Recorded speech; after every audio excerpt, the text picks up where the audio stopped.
സഹോദര സഹോദരി, താങ്കളോട് നിങ്ങൾ പ്രതീക്ഷിച്ച ചില കാര്യങ്ങൾ സാധിച്ചില്ല. നിങ്ങൾ വളരെ എക്സ്പെക്റ്റേഷനിലായിരുന്നു, നിങ്ങൾ ഭയങ്കര എക്സ്പെക്റ്റേഷനിലായിരുന്നു. എനിക്കറിയത്തില്ല, വീണ്ടും അതിൽ നിന്ന് തന്നെ കർത്താവ് സംസാരിക്കുകയാണ്.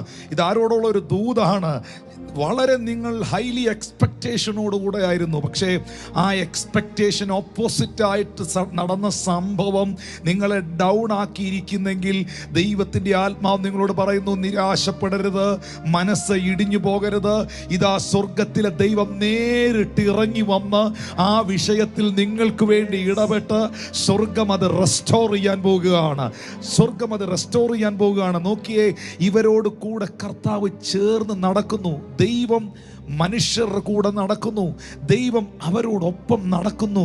ഇനി നിങ്ങൾ അറിയേണ്ട ഒരു വലിയ സത്യമുണ്ട് പ്രിയരെ. യേശു കർത്താവ് ഉയർത്തെഴുന്നേറ്റതിൻ്റെ അന്ന് തന്നെ ഇവർക്ക് പ്രത്യക്ഷമായി എന്നുള്ളതാണ്.